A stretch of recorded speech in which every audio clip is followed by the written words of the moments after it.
این انتظار رو ما از مردم ایران باید داشته باشیم که دردهای خودشون، رنجهای خودشون رو بگند که کافی است. ما از هر جهت، چه از نظر آب و هوا، چه از نظر اقلیمی، چه از نظر سیاسی اجتماعی، به اندازه کافی ستم دیدیم، درد کشیدیم، دیگه کافی است. الان وقت اون هست که حرکت بکنیم و وارد مبارزه عملی بشیم، درست مثل بلوچستان. درود بر شما جناب حسین‌پور و سلام عرض ادب و احترام خدمت مخاطبان فهیم فریق تلویزیون وزین کلمه و همچنین مهمانان عزیز. البته وقتش رسیده، خیلی هم دیر شده. 44 سال ملت ایران هزینه دادن. جمهوری اسلامی یک حکومت نامتعارف بوده. تمام موجودیت ادامه حیات این حکومت از این بحران به اون بحران، رد کردن بحران و زمان خریدنه. ما به یک نقطه عطف تاریخی رسیدیم. مشخصا جمهوری اسلامی بعد از 15 ماه از جنبش و انقلاب زن زندگی آزادی پتانسیل حرکتی دارد با 17 چرخدنده جنبشی که من به حساب در چندین برنامه مفصل در همین تلویزیون کلمه اون 17 چرخدنده و جنبش ها و سه جنبش جدیدی که به این جنبش انقلاب زن زندگی آزادی پیوست و بارها باز تعریف کردم، هم از نگاه علوم انسانی، علوم اجتماعی و به حساب آن پتانسیل بالفعل و بالقوه‌ای که دارن.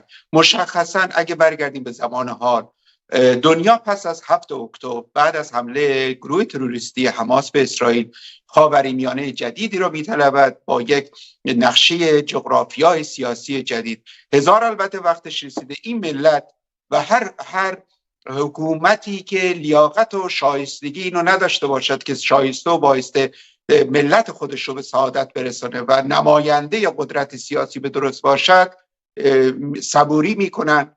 یک دوره، یک دهه‌های فقط میشود گفت دهک‌های بالای طبقه متوسط، روشنفکران، پیشقراقلان میان مبارزه میکنن و سعادت ملت رو به حساب فریاد میزنن. ما در یک بزنگاه تاریخی هستی، به باور من چندین ماه شروع شده و در یک بزنگاه تاریخی راجع به موجودیت ایران و ایرانی، ابر چالش های محیط زیستی که به حساب شما هم واقفیم و مهمانان عزیز، موجودیت ایران به خطر افتاده. موجودیت ایران به اضافه حاکمیت نابخرد، حاکمیتی که بر ضد منافع ملیش این 44 سال در واقع ادامه حیات داده، امت و حکومت اسلامی بوده است، نه ملت و یک نیشن استیت به حساب در واقع یک دولت مدرن بایسته و شایسته قرن 21. همه اینا دست به دست هم میدهد. این بزنگاه تاریخی چیست؟ بزنگاه تاریخی من بارها در گفتارهای بس بسیار مفصل گفتم. بزنگاه تاریخی این است که فقط به مبارزه رو روشنفکران، جوانان، دانشجویان، جنبش مثلا دانش آموزی که این 15 ماه به میدان آمد، یا نیمی از پیکره جامعه، هر ملتی، زنان که ظلم مضاعف هست، اقوام که ظلم مضاعف هست، انتظار فقط به این بخش از این ملت ایران نیست. ره به جایی رفته و به یک نقطه حساسی برای ادامه حیات رسیدیم. من بارها فریاد زدم، زجه کردم و این درد و به حساب درد مشترک و بارها گفتم که موجودیت ایران به خطر افتاده. یعنی چه؟ یعنی جامعه ایران، چه آن 11 دهک اقتصادی و طبقه متوسط که انتظار می‌رود دموکراسی و حقوق بشر و بخواهد به حساب جامعه شکوفایی رو پیش برد، طبقه کارگر، یعنی خوشبختی از آن فرد، محور و خانواده، حتی آنانی که داشته باشند، سفره‌ای داشته باشند، آنانی که درآمد مکتفی داشته باشند. حالا آقای منتظری، حالا با این شرایطی که شما میفرمایید این مردم الان چی کار بکنند؟ باز هم تحمل بکنند؟ باز هم به زاری و آه و ناله ادامه بدن، یا اینکه حرکت بکنند؟ این حرکت در طول تاریخ بوده. 37 انقلاب قرن 20 من در 3 جلسه در همین تلویزیون مفصل 4 ساعت نیم تو به حساب بهش پرداختم.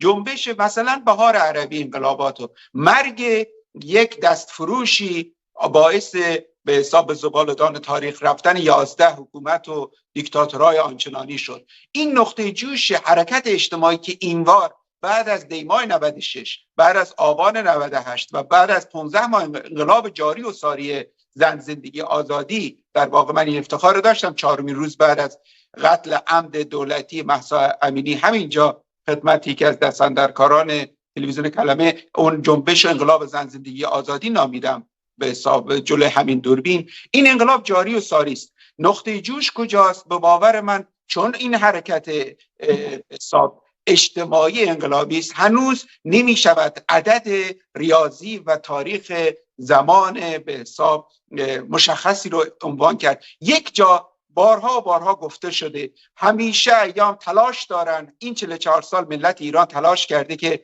بخواهد بارها دهه اول انقلاب تا به امروز بخواهد از این سیاه روزان و تبهکاران اهریمنان ایران افکن بخواهد خلاصی پیدا کنه. نتوانستن. ولی یک جای کار میتواند حاکمیت و آن ولایت مطلقه فقیه و دیکتاتور اشتباه کنه. همه اشتباهات در هزارها میشود به سراغ داشت. به باور من ببین آقای منتظری، سوال بر سر اینه. ببینید سوال بر سر این هست که همه اون چی شما میگید درسته.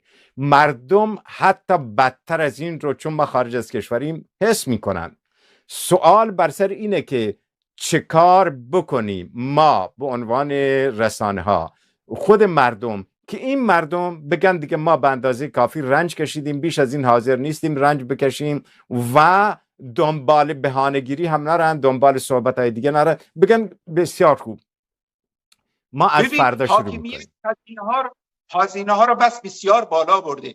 ولی خوشبختانه یا بدبختانه یه پارادوکسی می‌بینم. ما 4 نفر مجاب بکنیم که ملت ایران که به مبارزه و به میدان مبارزه بیان آنقدر وضعیت بغرنجی حاکمیت ایجاد کرده. درست است که هزینه ها هم بس بسیار زیاد است، ولی همان مخاطب به در سایه طبقه به حساب متوسط و یا قشر خاکستری امروز به احتیاج به آژیتاسیون از طرف من که بخوام تهییجی حرف بزنم دلایل رو بر بشمارم نداره. بله. آن پدر بزرگ و مادر بزرگی که همین حالا مخاطب من هستن جلوی دوربین نشستن و نوهشون از جلوی چشمشون میره میدانند، آگاهند که آن نوهی که به سن خودشون برسه اگر این حاکمیت من بارها گفتم 1 روز 1 ساعت و 1 دقیقه ادامه حیات این حاکمیت برای این ملت، برای نسل بعدی، برای نسل بعدتر به مراتب سخت‌تر خواهد بود که جبران کنن ادامه حیات این